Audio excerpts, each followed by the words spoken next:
Officer Nuss, on behalf of the state. Dean of the O'Connor on behalf of Mr. Young, is here present reported together with Mr. Young. Yes, sir. Okay. Mr. Viola, will you be handling the sentencing? I would be, Judge, yes. Have you reviewed the pre-sentence report with your client? I have reviewed the pre-sentence report. No changes, alterations, or deletions as to the pedigree information about Mr. Young, jail credits, as well as the other information contained therein. So as far as that's concerned, we're ready for proceedings.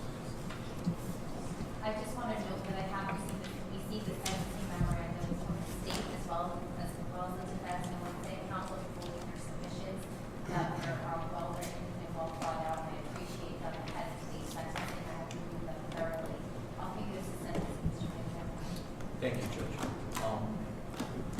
First of all, I wanted to start by saying that being here today with Mr. Young and everybody here in court is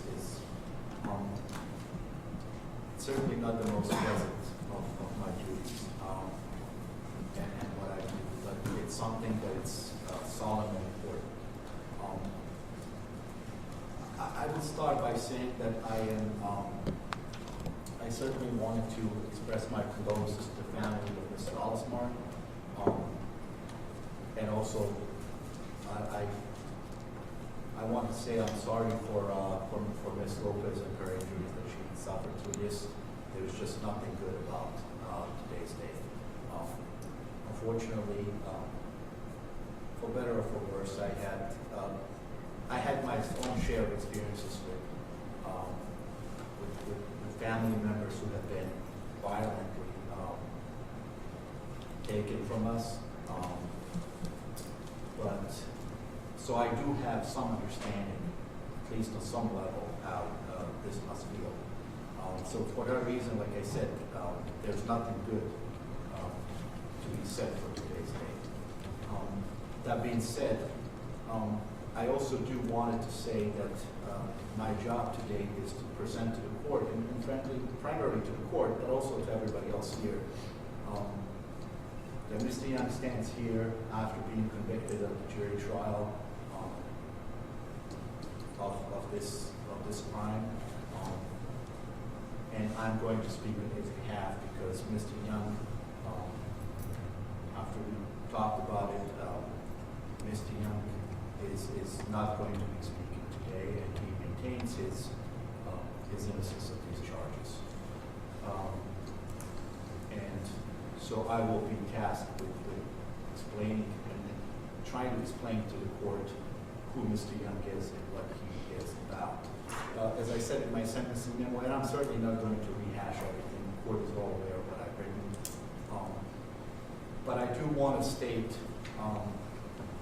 one of the main reasons what I'll be asking for a minimum sentence as prescribed by our statute here is for the reasons of Mr. Young's youth. At the time of the offense, he was nearly 20 years old.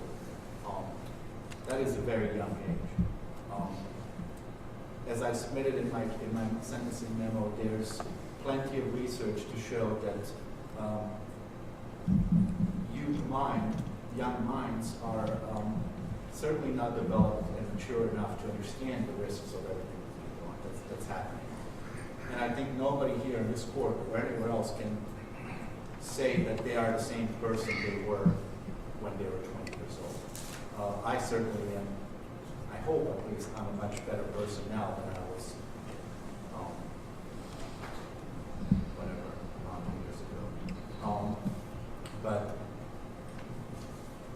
unfortunately, I understand that the criminal justice system and the statute here in the state of New Jersey requires the court to sentence Mr. Young to 30-year sentence with a minimum parole and eligibility, and there's just no way around that.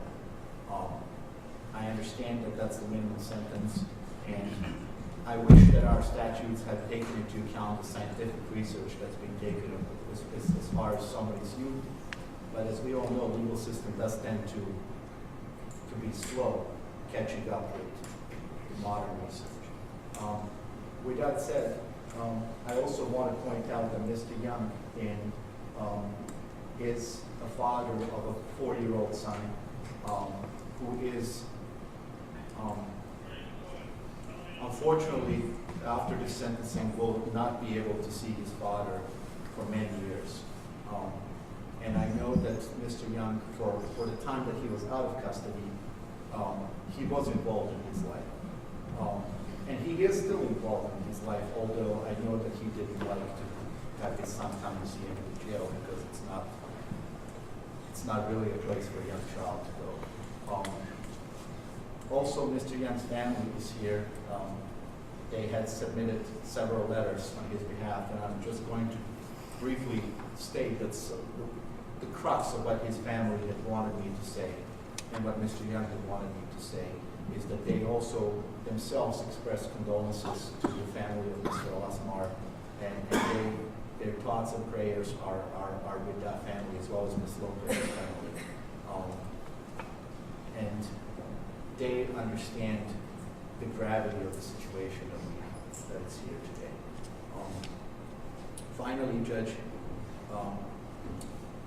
I know that Mr. Young has had some brushes with the law. He had, prior to being arrested here on this charges, he had one prior offense, which is a possession of marijuana with intent to distribute, for which he had received probation. He was, in fact, on probation during this time of the offense. In the course of this, since this case had started, he had 2 other sentences that are still pending, so I asked the court to not to take those into account because he had been sentenced to for those offenses.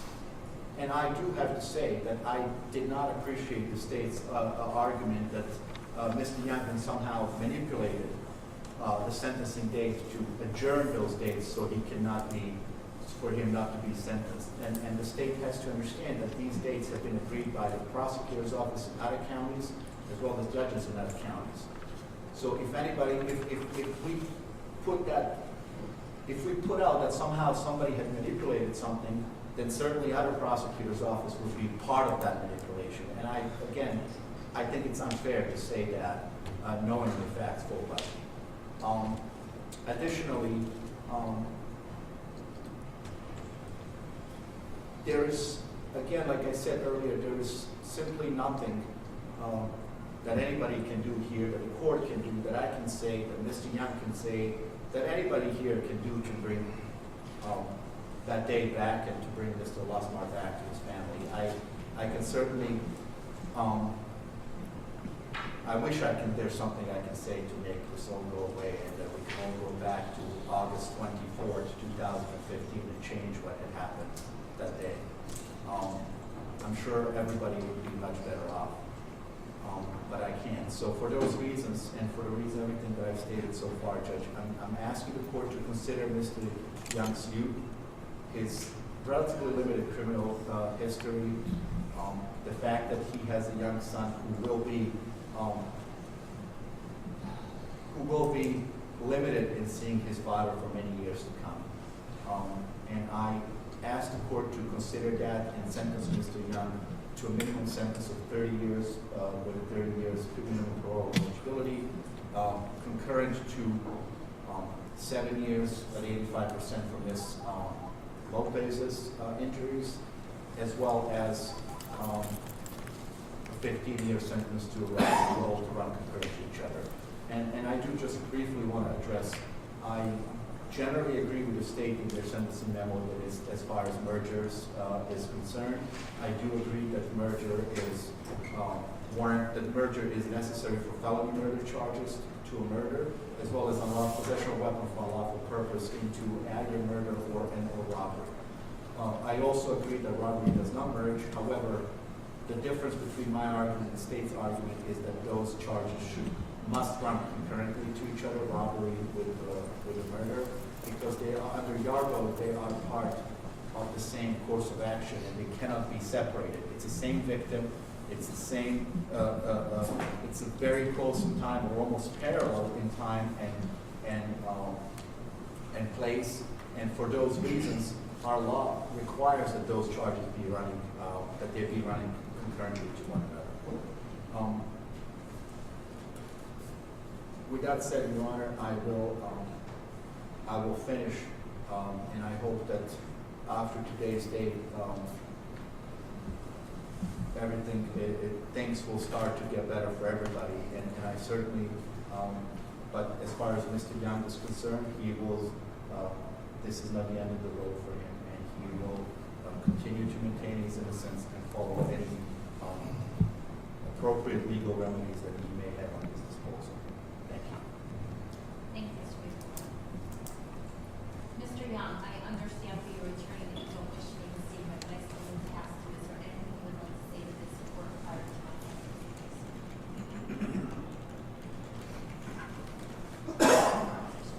Judge, before I address Your Honor, there are several members of the Montelasma family who would like to speak and address the court. Okay, I'm just going to ask whoever is going to be addressing the court to, when you come up, please state your name for the record and spell your first name and last name so that we know exactly what your name is. And I'm also going to ask you to please tell me your relationship to what we're going to give Mr. Allison's family. So we'll start with that.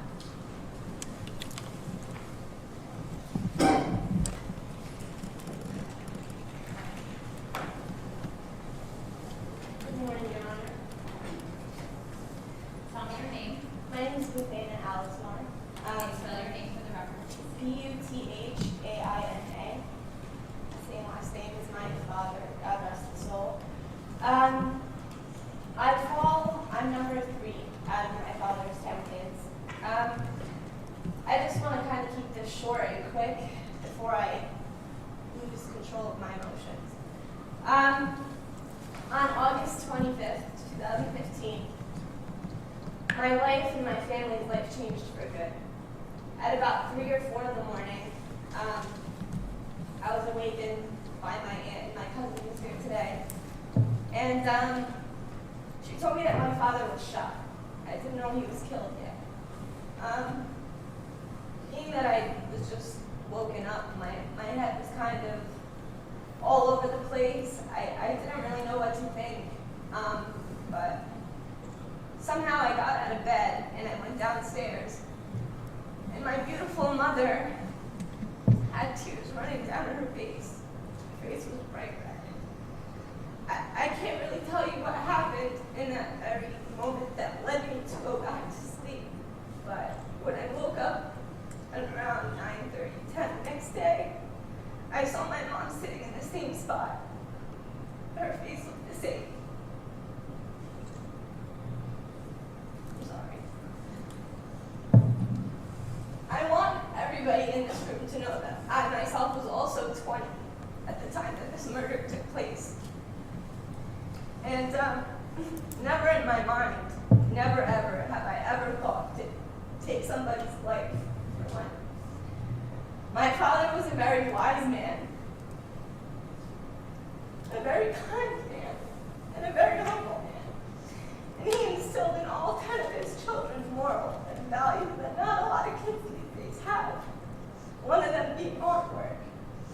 And I remember him telling all of us, if you don't go looking for trouble, trouble won't find you. But trouble came looking for my dad that night, while he was trying to make an honest living for his 10 kids.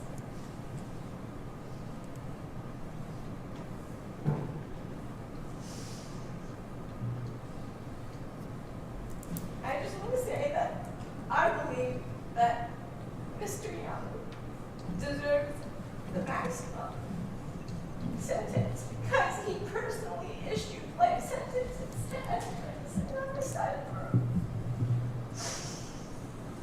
No amount of time is going to bring my father back, and I've come to terms with that. And it kills me that my siblings, who were a lot younger than me at the time, are going to grow up without a father. He's not going to be able to watch any of them graduate. He won't watch any of us get married. He won't be able to meet any of our children. And he won't be able to grow old with my mom.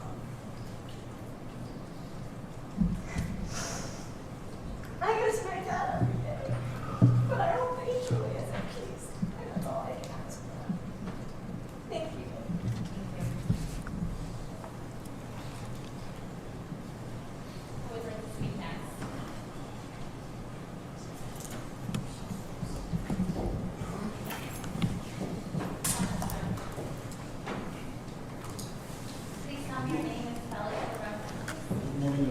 Ziad al-Asmar, Z-I-A-D, last name A-L-A-S-M-A-R. The father What's of your first Imad name again? I'm sorry. Ziad, Z-I-A-D, A-L-A-S-M-A-R. The father of Imad Asmar. Thank you, Your Honor. I want to thank you, Your Honor, for giving me the chance to address this room. I want to thank the court, the jury, the attorneys, the prosecutor, and everybody else has to do with this. Your Honor, my brother was a good man, very good man. We dearly miss him already. And he's the oldest of us. He was working hard to make ends meet. He left behind 10 children. The oldest is 15 years old. We have some sense of relief that this is all over with and justice has been served.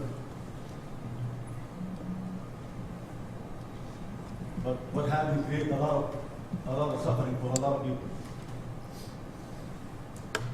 And on behalf of me, my brothers and sisters, nephews, nieces, and whole family, and everybody suffered from this, we ask the court of law to practice the most possible sentence allowed by law. Because my brother was a very nice man, and doesn't dare to. And he's the oldest of us. We miss him dearly already. And we ask the court please to help us. Thank you.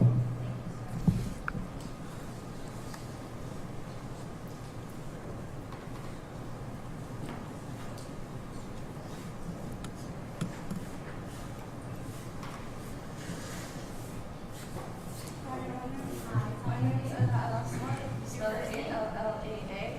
That's my first name. My last name, same as my daughter's. I'm going to be speaking on behalf of my mother today, but I have it actually on my phone, so can I read it? Thank you. I write this letter with the heaviest of hearts.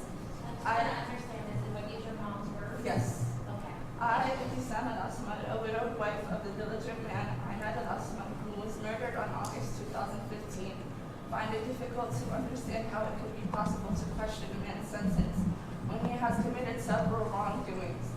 My family and I have suffered emotionally with Ahmed's death and will never fully recover because of Nathaniel Young. It aches my heart every day to think about how Young could kill a man, my husband, without thinking of the possible loved ones, his wife, his children. I will never get to see my husband again, and all I have left of him after the fire in our home is the face of our children. My 10 kids will now have to grow up fatherless. They will never get to experience their dad's presence when they accomplish their goals, and that will hurt each of them the most, knowing he won't be there. Besides our family, Young has affected others' lives in the process of his actions. A young woman, Stacy, will never physically or emotionally live her life the way she did before that day. Stacy has had to undergo many painful surgeries to her body, one of which was the loss of her leg. Mrs. Lopez and her family should not have to experience such a traumatic thing, nor should have our family. Nathaniel Young does not deserve to have freedom. It is not safe or fair for us or other civilians to let him walk the streets again. Therefore, I ask of you to sentence Nathaniel Young the maximum possible sentence that New Jersey will allow. Thank you, Your Honor. Thank you very much. Thank you, Ms. Bell.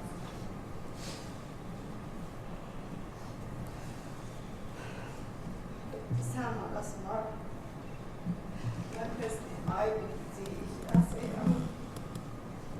My last name A-L-A-S-M-A-R. I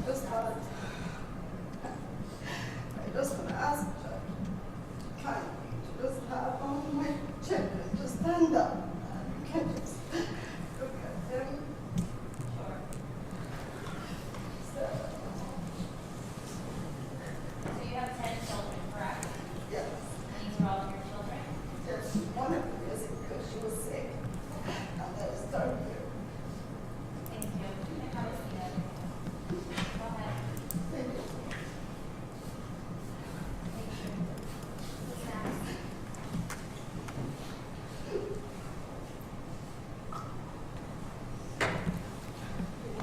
My name is Nora Asmar. I call last name ASMAR.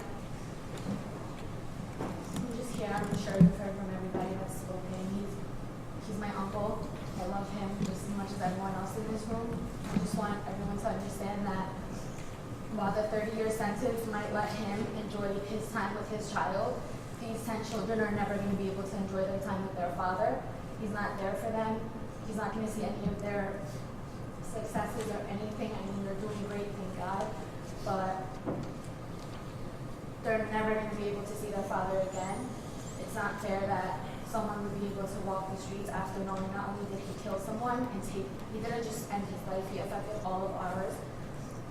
There's 10 kids still growing up. There's no one there for them other than us, which is our family, but that's still not enough for them. A father is a huge figure in one's life. There's still half of the kids that haven't even went to college who need someone there. They need a role model. Sorry. I just don't think the minimum sentence is enough, knowing that it's never going to change anything. We still aren't okay with it. We're never going to be okay with it. Well, we understand the condolences and we appreciate it. He was an amazing father, brother. Like, there's just not enough words to say how much he meant to everyone. And I just don't think that that's enough. And I think a maximum sentence is enough. I was around the same age when it happened. It happened on my birthday, actually, which is what makes it even harder. I turned 21 that year, and never in my life would I ever think it's okay to take someone else's life, regardless of the issue, especially if I have a son myself, knowing that I have a kid that I have to be there for. This man that lost his life has 10 kids. He left a wife behind with no family here other than her 10 kids. They lost their house, they lost everything, they have nothing left.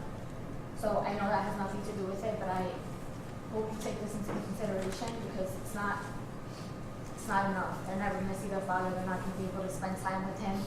It's hard as is sleeping at night and just seeing the picture of him in our minds. Thank you. Good morning, Ron. My name is Baha Almar, B-A-H-A-A, same last name, A-L-A-S-M-A-R. I'd like to start off by saying that I'm going to try my best to avoid any repetitiveness for the sake of... What's your relationship to that's my father. Unfortunately, I haven't had the opportunity to prepare myself as much as I would like to for this, due to the fact that I'm a first-generation college student struggling to adjust to a difficult curriculum. Basically, there's a lot I can say that would show, biased opinions and stuff that is irrational. But in my time at college, I've met other people who have been through similar things, and at the end of the day, it's just the world we live in. But with that being said, the simple statement that it's the world we live in does not justify any actions that were committed.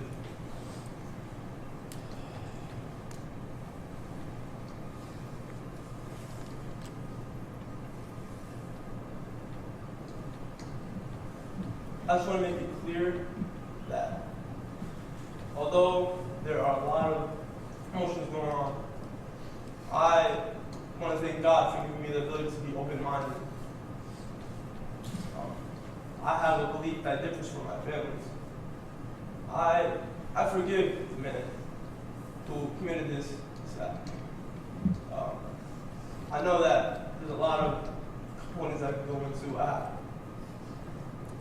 I will never wish this on my worst enemy. And although he is also a father and not a child, and I know it's hard for him, and it won't be easy to not see his child. Imagine what we would have to go through.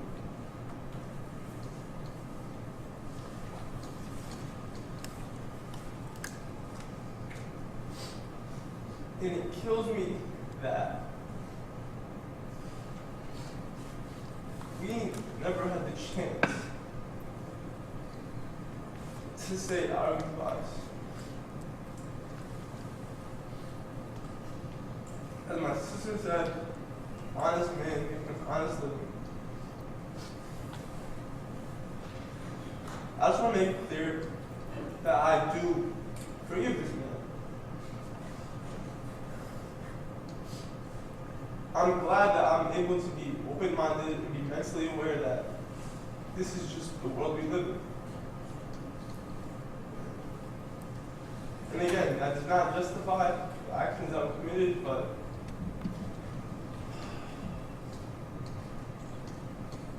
thank you. Is there anyone else that would like to speak on this house? Anyone?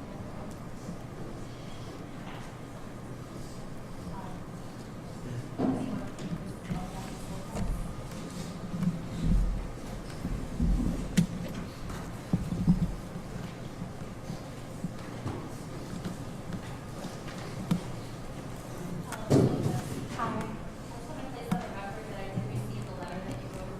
You did receive that letter. And I guess I want to put here for the record. You testified at the trial, obviously, but in fact, you are stating as the main victim of the assault count of this case. And I hear you. Okay. Counsel against Stacey Lopez, STACEY, LOPEZ. Thank you for hearing me today. For the last 3 years, I've been wondering what I would say once I could speak freely about the overall destruction and pain that follows me every day since the night of August 25th, 2015. I'd like to take you back to that night first and my life around that time. My boyfriend, who's here today, Eric Gandolf, and I were taking advantage of a peaceful August night, trying to squeeze in a little more time talking face to face. Our full-time work schedules and semi-long distance relationship often left us with far too little time together. At this point, I had been working a 40-plus hour week, which I was somehow going to manage with a full-time 14 or so credit semester in just a few short days. I had this job since I was 18 years old and a freshman in college, when I was lucky to be granted a 4-hour work week as a seasonal hire, with no indication whether I would be kept and still have a job after the holidays. I had the huge and quite sudden financial burden of using this minimum wage 4-hour work week paycheck to pay for gas, car insurance, and other college-related expenses. This time in my life had been the hardest time of my life as I knew it, but I stuck through it. I was granted several promotions, but all between working full-time college semesters. I learned that I'm a leader and that I'm worth more than I've ever known. I built skills that I didn't think I'd ever have, and I gave myself a good work ethic. And above all else, I loved what I did. I loved helping people, working among my interests, and working alongside people with similar minds. It was at this job that I met Eric, the kindest, most compassionate person I've ever known, who shared my passion to work hard at everything you do. In May of 2015, after turning 20 years old, he saved enough of his own money to put a down payment on a good car, and he was proud of himself, and I was proud of him too. August 25th was a Tuesday, and I had worked the previous day from 9 a.m. until 12:30 a.m., and that morning from 8 a.m. until 2 p.m. I had been given a promotion to temporary manager at 22 years old. I was the youngest female manager in any surrounding store, and I was proud that I had made it that far, but I was exhausted. Eric and I sat in his car on the same street that my sister, Sarah, who's with me here today, drew chalk pictures and rode bikes. We sat in his car, and I never would have picked my street to be the street where, despite knowing all of my neighbors and rarely hearing more than a peep after 10 p.m., that it was not safe to sit in a car. So for the last 3 years, as I've been asked by hundreds, if not thousands of strangers, what happened to you? What did you do? I was sitting in my boyfriend's car. That's what I was doing. I don't know what the defendant was thinking would happen to this moving vehicle after he murdered the driver, but now I've learned to be afraid of every car. Now when my neighbors shoot off fireworks on every occasion, I have to sit under all of my covers in a fetal position. I can't listen to them without being brought back to that night. It reminds me of the sorrow of recalling the same pops that ended Imad Al-Asmar's life. Knowing that sound is in my memory as a loss of a good and hardworking father's life. Any big sudden pop or bang always is followed by a triggering of reliving the instant that I felt the cab crash into us, right in front of our faces, and the screech of twisting metal and the instant pain of my bones breaking and flesh tearing. I cannot sit in any parked car without putting on my seatbelt, even when it's not going anywhere. Because after learning what it feels like to fly out of a car in the blink of an eye, I never want to experience that again in my life. I thought I went through the windshield, and I felt like I was split in half down the center of me. I could barely push myself up. I quivered my legs to make sure I wasn't paralyzed, and I screamed. I screamed for my boyfriend, who I was no longer beside. I screamed for anyone to call 911 and help us. I screamed more than I talked for most of the weeks that followed. When the paramedics scooped me onto a backboard and flipped me on my side over and over, my broken pelvis screamed like someone put a chainsaw through me. My mom screamed when she saw me. I've never heard her scream so loud and so clearly full of pain. I screamed over every bump and break, and any time the ambulance made any sudden, sharp movement.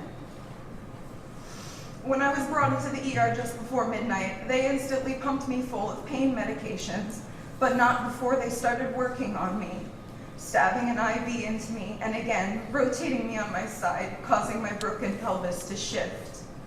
The doctors had me maxed out on every pain medication they could give me, and I still felt everything for weeks.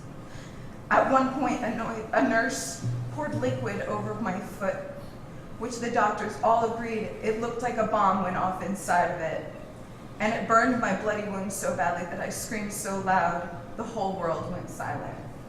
This is what it looked like as they were working on me. In the hospital, I had no glasses. They shattered on impact, and my cell phone was inside my bag, which had been in Eric's car and then taken into evidence. After visiting hours were over, I had no communication with the outside world. I was alone, afraid, confused. I couldn't see anything or recognize any faces, and I was in so much pain. I didn't go outside for 31 days.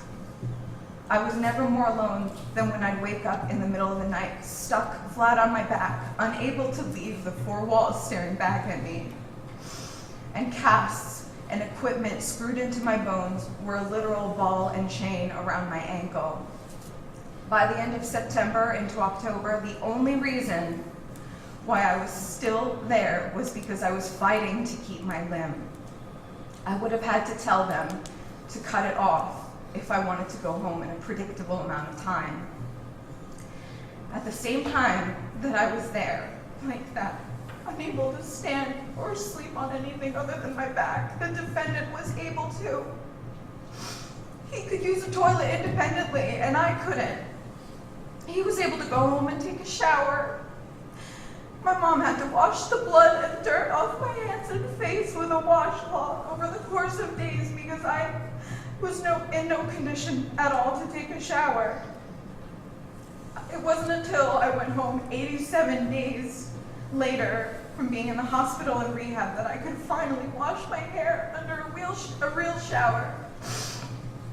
After 10 weeks, they removed the equipment, and I finally went home on November 20th, nearly 3 months after Imad Al-Asmar was killed. I went home only to enter a new hell of a reality.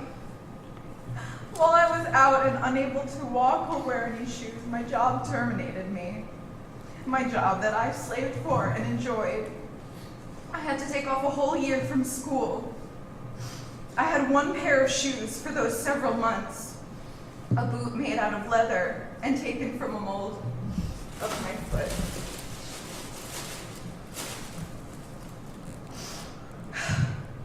The shoemaker refused to accommodate my cruelty-free lifestyle and choosing a material that wasn't made from a slaughtered animal. It may not matter much to most people, but it killed me every day that I had to wear this.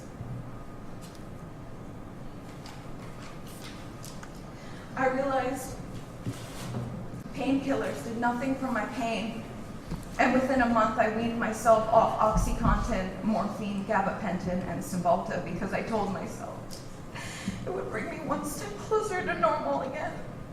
In March, I had 2 more surgeries, bringing the then total to 13. But the spike of hope I felt going in to fix my ACL and then liposuction and sculpt my foot was short-lived when my foot came out looking exactly the same, even after the recovery period when they said it would be done swelling. I was able to buy my only other pair of shoes, a men's New Balance sneaker in size 4E wide. That's extra, extra, extra, extra wide. It was the only other pair of shoes I had because this was the only time I didn't have to buy both pairs of shoes, meaning I couldn't buy 1 pair of shoes anymore without paying double. And the only expensive brands carry size 4E wide, and none of them are feminine or suitable in every situation, like weddings or snow. My foot was giant and ugly and painful, and people, not just children, but grown adults, stared at me with horrified expressions like I was a 2-headed animal at a freak show. Except unlike an animal, the stares affected me because I understood they were horrified at my deformities. I went from a wheelchair to crutches to a cane, but I never took a single painless, unaided step ever again. The defendant took that from me. I couldn't live like that. He took so many abilities from me: walking, sleeping, wearing shoes, driving, and almost every passion of mine: work, dance, and even school. Or at least he almost did. I said early on that I would never let him take away my ability to do what I love. I was so determined to do everything I could to not be like him and take the easy way, even if it meant cutting off a part of me that I've had and needed all my life. I begged them to take it if it meant that I might live pain-free, but at least if it meant I could go to work and still be who I want to be. And if for some reason I had to be in a wheelchair, then fine. I worked hard my entire life, and this would be no different for me. As you can see, I'm not in a wheelchair today. My karma delivered itself to me, and I also work extremely hard to adapt. On December 21st, I'll be 1 year without my leg, which was my last and 15th surgery. Within 12 months, I went back to university by January, 1 month post-op and on no painkillers. By March, I had my first leg, and within 2 weeks, I learned to walk without aid. I graduated in August, and I returned to dance, and I'm on my feet working again. Even though it hurts badly sometimes, and I get frustrated that I had to sacrifice my flesh ankle. Through tears, I remind myself that I would not let him steal any more of me than he already has. I was put through a terrible form of limb loss. I lived for 2 years with an excruciatingly painful limb that I couldn't walk on and couldn't put a shoe on. The doctors didn't want me to have to cut off. Couldn't decide whether to cut it off or not, keeping me in pain for years, in limbo, unable to go back to work. I was a prisoner to my pain. I even tried a surgical procedure to stimulate my spine to try and relieve the pain. The only thing that muted any of it was ultimately removing the limb altogether. I may get stared at, pointed at, gawked at everywhere I go, but I wear my leg and every other scar on me like a badge because I worked hard to get to this point, that I don't have to live feeling ashamed that I'm disabled, all because I was sitting in my boyfriend's car in front of my own home. I grieved my life as I knew it, my limb, my painless life, my always accessible life. I will grieve every day for the rest of my life, and that is a life sentence. It goes alongside the Alismar family's life sentence. I will need to work harder than ever to maintain my current bipedal, ambulatory, and active lifestyle, because if I am ever without health insurance, I will be in big trouble. I will again be paying the price of the defendant's reckless and selfish actions. Since the day I found out the man behind the taxi's wheel had been killed, I said I hope the killer finds enlightenment, but that he never gets the chance to hurt anyone ever again. With no regard for any consequence, he made the choice to rob and murder Imad Al-Asmar for his money that he earned. And because of that total disregard, Eric's car, my mother's car, and a taxi cab were totaled. In 5 seconds, a husband and father was killed. My body was ejected, my bones broken, and my flesh and heel were ripped open and severed. Then the defendant ran away like a coward. He sentenced us all to a life scarred by the consequence of a deep hatred of humanity and a pure evil selfishness. For that, I encourage the court to be as brutally, honestly fair in sentencing the maximum term to the defendant on every single charge. Thank you.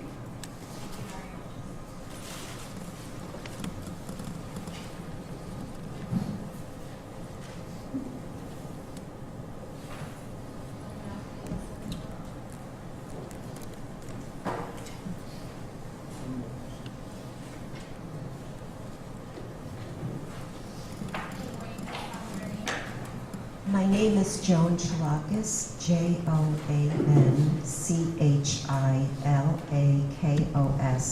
I am Stacy Lopez's mother. And yes, she does have to work so much harder to accomplish everything she does now. And before I read my statement, I do want to say that since the date of the accident, there has not been one single person from the Young side that has in any way, shape, or form reached out to us to say they were sorry. On August 25th, 2015, my daughter, Stacy Lopez, was registered as a full-time Rutgers student and would have begun the fall semester in less than a week. She was also working full-time as a manager at GameStop and had worked a very long shift that day. On her quiet street in front of her house where she lived since birth, she was brutally injured. As a result of being thrown out of the vehicle and face down onto the street, Stacy suffered excruciating pain, not for days or weeks or months, but for the following 3 years. She will live the rest of her life without her right leg, have a huge scar where her thigh was removed, have 2 metal pins in her pelvis, and the nightmare of a horrible tragedy. Her life is forever changed. Not only did Stacy endure catastrophic physical pain from her 15 major surgeries, but those who love her were deeply hurt emotionally beyond words. This very tragic event affected all those in her life. No words can describe the extreme sorrow a mother feels watching her youngest child terribly broken. And yes, I did scream louder than I ever did before. Even after all Stacy went through, she returned to college in a wheelchair and completed her bachelor degree. She was productive before the crash and will continue to persevere in spite of the many obstacles. This incident was not an accident, but rather a deliberate crime. Although nothing can undo the damage that was intentionally done, there is a way to prevent future victims from the person responsible. I hope the truth will guide the decisions of the court and give the maximum punishment. Thank you.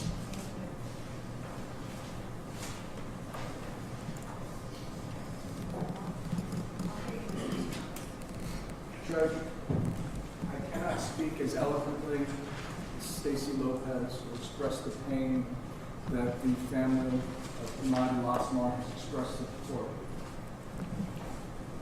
I will just concentrate on the defendant in this case, Nathaniel Young. Because what happened on August 25th, 2015 was not an aberration of a youthful indiscretion. It was a pattern of this defendant's behavior. He was sentenced to probation in February of 2015 for a distribution of marijuana charge. But that didn't stop Mr. Nathaniel Young from entering criminal behavior. He blew that chance by conducting a second-degree eluding in Somerset County, in which he pled on March of 2017 to 6 years in prison. It's almost 2 years after he pled on that case. But even despite being arrested on that charge, that did not stop Nathaniel Young from conducting criminal behavior. He then robs Imad Al-Asmar and shoots him in the head twice. While that taxi was in gear and took off down the street as the lifeless body of Imad Al-Asmar, stuck in that driver's seat, barreled down Bedford Street and crashed into the car that contained Stacy Lopez and her boyfriend. And then 2 days afterwards, that wasn't enough. 2 days afterward, this defendant went on a police chase, once again in Essex County. He crashed into a motor vehicle, but that didn't stop this defendant. He continued to try to elude the police and subsequently ran over a 79-year-old woman who was out walking her dog, ruining her life as well. This defendant is a human tornado. He leaves in the wake of his path nothing but death and destruction. Not only to Imad Al-Asmar, not only to Stacy Lopez, but the families of them.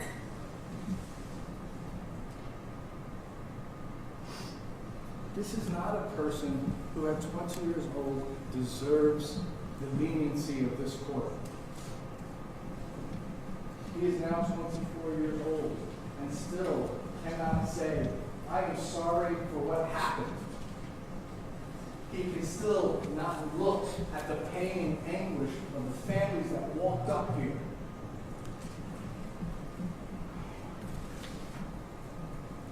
I am not going to go over my sentencing brief. If you have any questions, I'd be happy to talk about it.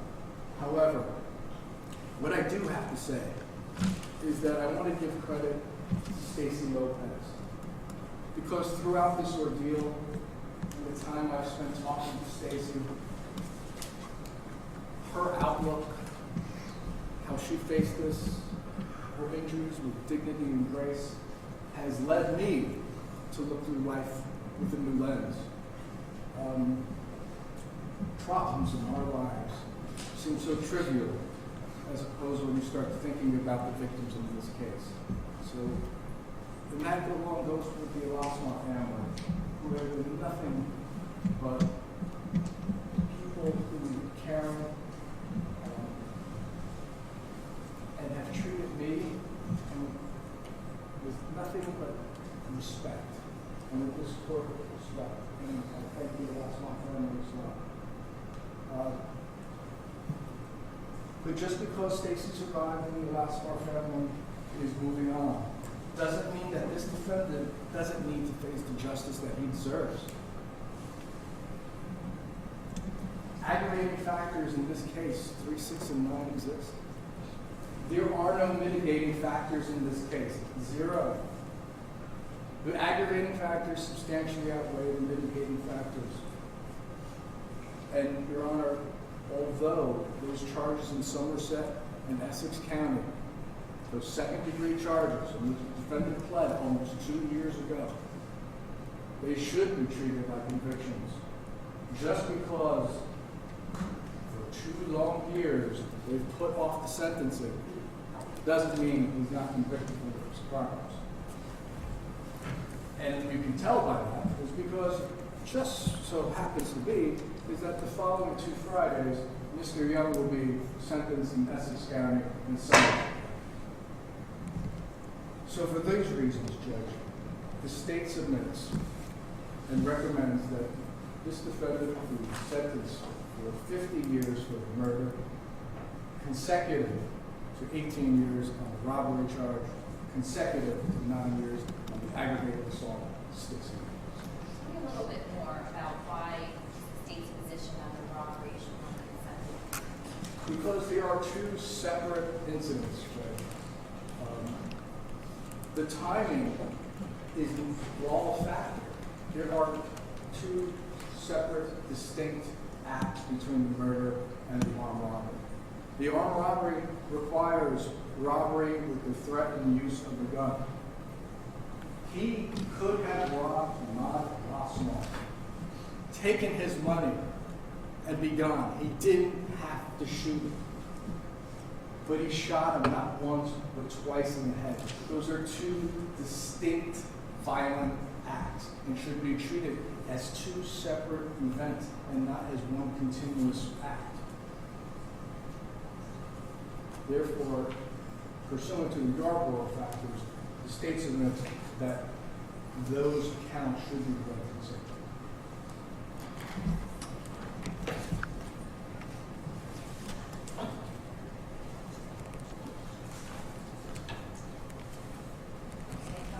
I'm going to begin with the violation of probation that this court has before it. It is on 1410-835.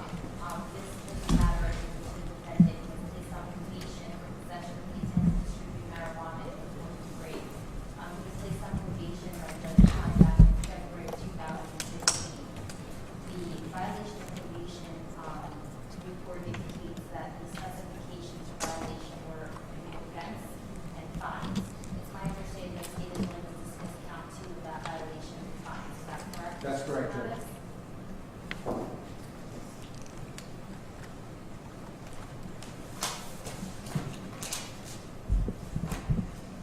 So this violation of probation indicates that the probationer was violated for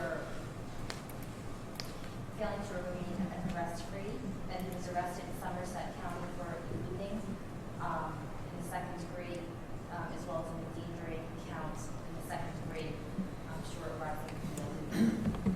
This court will take judicial notice of the defendant's guilt as to count 1 of the violation of probation. Count 2 will be dismissed. This court finds that Mr. Jones willfully violated the terms and conditions of probation. I will sentence him to 18 months on violation of probation, which is the maximum to receive on a fourth degree. That is going to run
state also relies on a case called State v. Mejia, 141 NJ 475, 1995. The facts of that case were that two friends were in dispute over money. A robbery took place. When the victim fled, the victim was shot by the defendant, and that court said that a consecutive sentence was proper. However, that case, based on this court's review, was initially a capital case. It came back for sentencing, and the judge's sentence in that case was affirmed. There's not a lot of rationale given for that decision. This court sees that, and of course the defense argues that the robbery and the murder should be sentenced concurrently because they indicate a single period of abnormal behavior as set forth in subsection C of the reasons the court should consider as to whether or not to give a consecutive or concurrent sentence. This court has considered the state and the defense's argument in this regard. This court sees that the difference in the case of State v. Mejia, this court is inclined to sentence this defendant concurrently on the robbery and the murder in this case, not consecutively. I have reviewed the underlying factors. I have heard the evidence in this case, and while I completely understand that this jury found this defendant guilty not only of felony murder, but also of purposeful and knowing murder, I am still convinced after reviewing these factors that the crimes and the objectives of the murder and robbery, this court does not find that they were predominantly dependent on each other or that they involve separate acts of violence. I do think that they were committed so closely in space and time as to a single period of normal behavior. It is the same victim. Therefore, this court will sentence this defendant concurrently on the charges of murder and robbery. Regarding aggravated assault, the state argues that the aggravated assault on Ms. Lopez should be a sentence that should be served consecutively to the defendant's sentence, what this court will say consecutively as to the murder. The defense objects to that and indicates it should not be consecutive. There is no question in this court's mind after looking at Yarbo, considering those factors in the case, that the aggravated assault as to Ms. Lopez should run consecutively to the murder count in this case. This is a separate victim, and the multiple victim factor is entitled to great weight at State v. Carey 116 NJ 413 2001.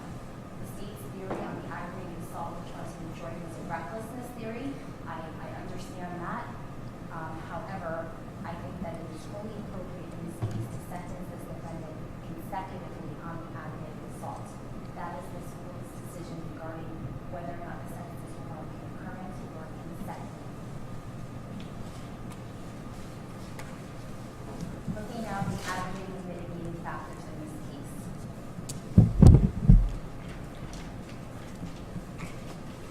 Before I do that, there's things that I do want to say. I think that many of the things that were said by counsel and many of the things that were said by the victims in this case are things that this court has thought of during the course of considering the sentence. This, I think, Mr. Gapola was correct in that this is not a pleasant day for anyone, including this court. I completely recognize the youth of Mr. Young. He is a young man. He was 20 years old on this date. He is still a young man. He is, I believe he's 23 years old. And there is nothing that I can say to the families that are present here today, to Mr. Young's family. Mr. Young's family didn't do anything back on August the 25th, 2015. Mr. Young did. And this day is difficult for his family as Mr. Young is someone's son, he's someone's father, and he is a human being, and he is a human being who did something very terrible. However, I do recognize his extreme youth. This is something that is argued vigorously by his attorney, and I read the brief, and I fully understand, as a mother myself, the development of the frontal lobe of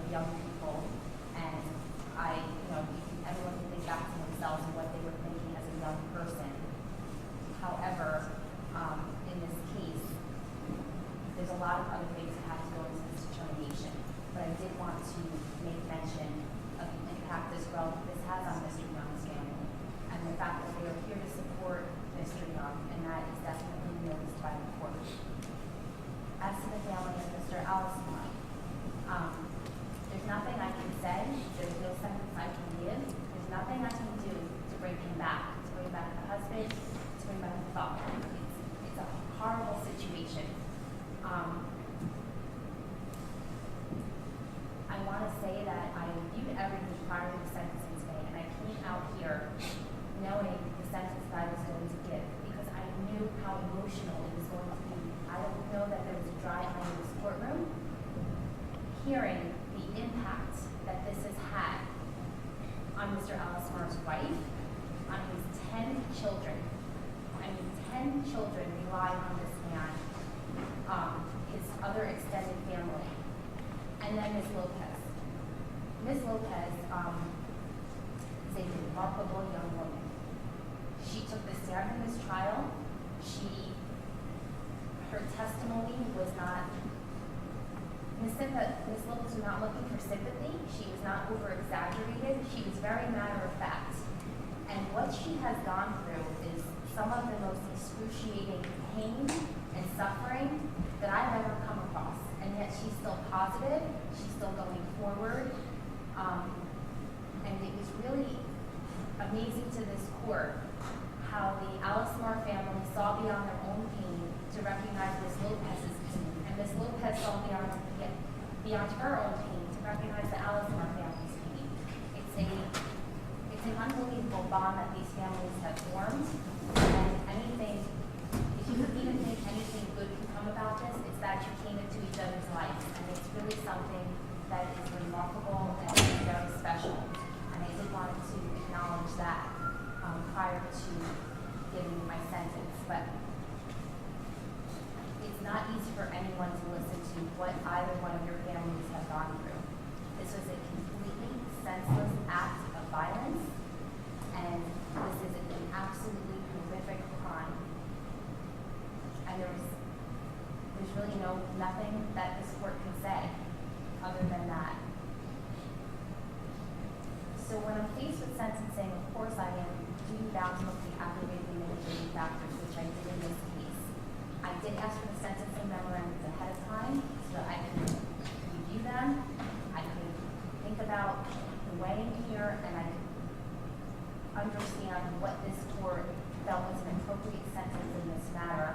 As I said, prior to hearing really the gut-wrenching testimony of the family members. And it is the sentence that this court has felt was appropriate before I came out here today that I intend on giving. In this case, I find the following aggravating factors. Aggravating factor number 3, the risk that this defendant will commit another offense. I find that based on his lack of success in the prior diversionary program, he was granted pretrial intervention back in September of 2014. He was terminated from that and placed on probation. I also find that there was prior drug use by this defendant. Bless you. He indicated past use of marijuana and alcohol. I also consider the fact as to the risk whether or not this defendant will commit another offense. I consider the eluding that occurred after this murder under aggravating factor number 3. There is a risk that this defendant will commit another offense, and it's a strong aggravating factor number 3. Because after he committed this murder, he went out and committed an eluding. An eluding with aggravated assault. I believe he pled to 4 counts. It was eluding, and I believe 3 aggravated assaults, all in the second-degree range. Now, I know there's a lot to be said about what mechanisms it took in order for Mr. Young to receive the benefit of being sentenced after this case on not only one eluding in Essex County, but another eluding in Somerset County. And it's clear to this court that that was stealth negotiation by Mr. Young's attorneys in those counties, as well as the agreement of the prosecutor's office by giving those plea offers. So I think that this prosecutor's office certainly takes issue not only with what the defense counsel did, but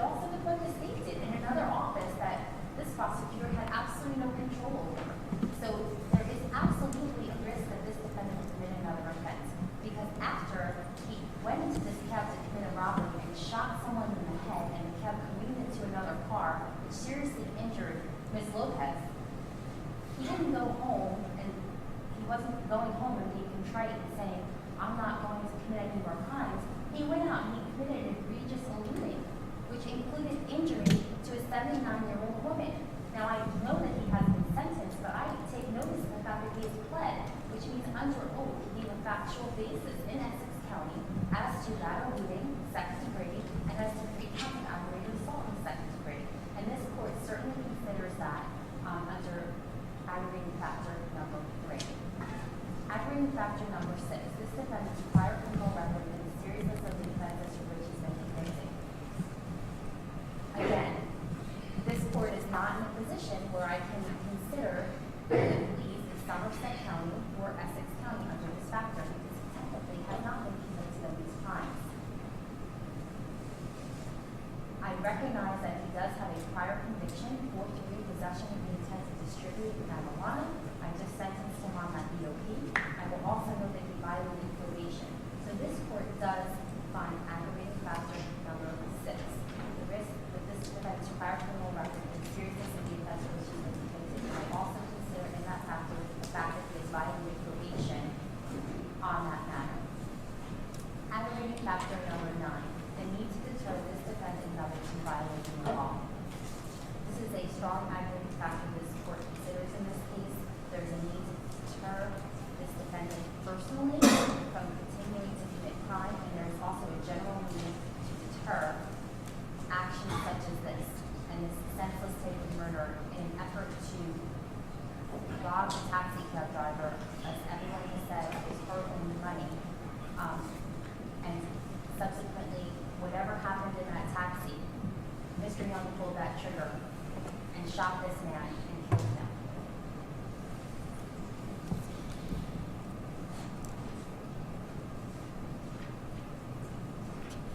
The defense brief asked this court to consider a number of mitigating factors. I am obligated to consider each of those mitigating factors as well in my sentencing decision. I know that Mr. Viapoliak did not go through each one of them today, but they were considered in his memorandum.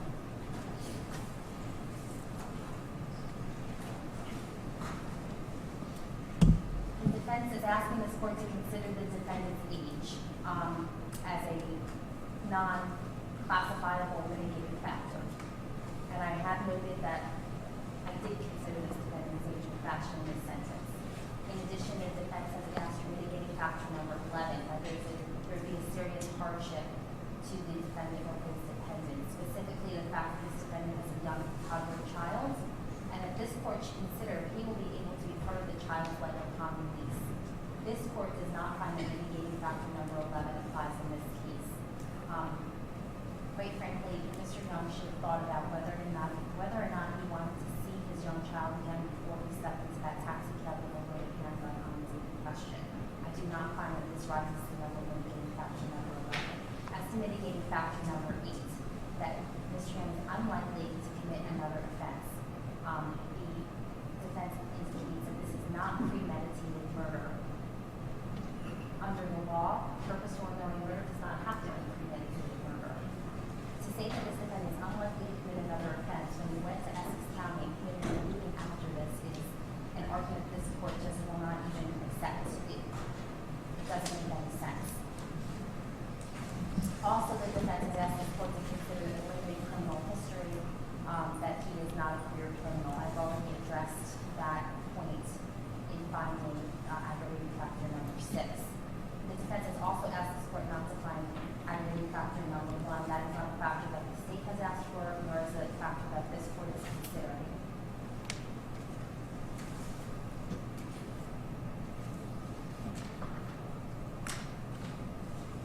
This court is convinced that aggravating factors 3, 6, and 9 substantially outweigh the mitigating factors in this case. Mr. Young, I'm going to ask you to please answer.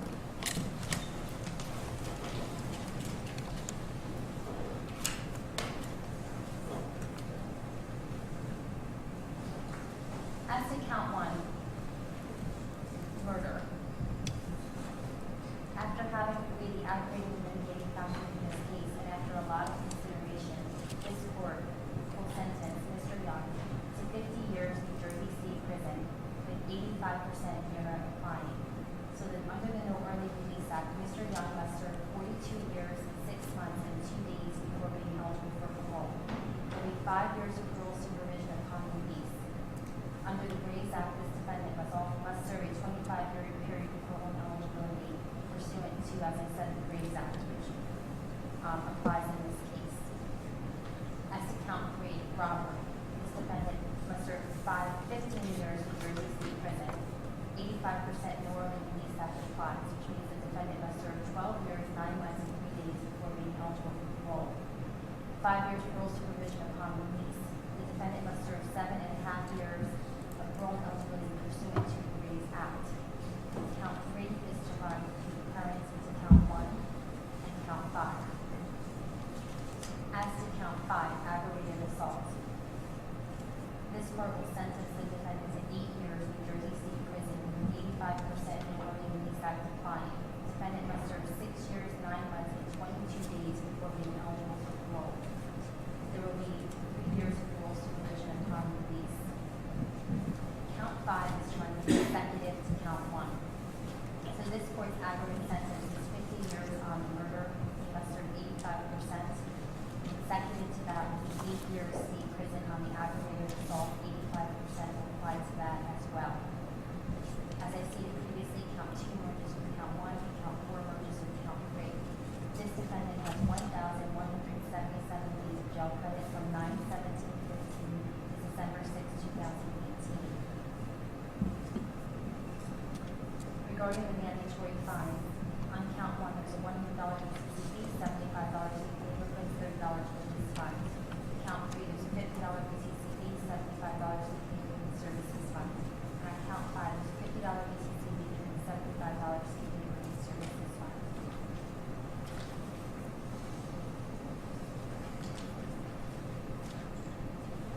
Regarding the violation of probation, I think I failed to put the jail credit. There is no BOP detail lodged on that, so on the violation of probation, it's significantly less jail credit. It is 5 days of jail credit, and then those days will be reflected on the judgment of probation.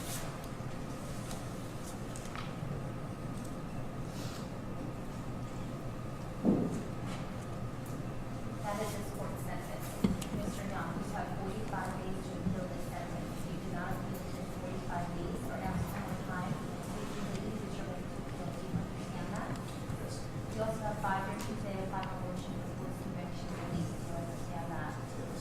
You need assistance with perfecting your ability to make applications to the Office of Public Defender. Do you understand that, Mr. Young? Thank you very much. Good luck to you, sir. Thank you very much. Thank you, Judge. That is a pleasure.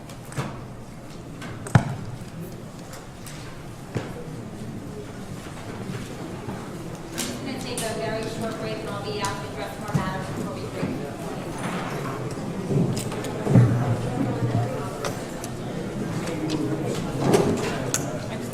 No.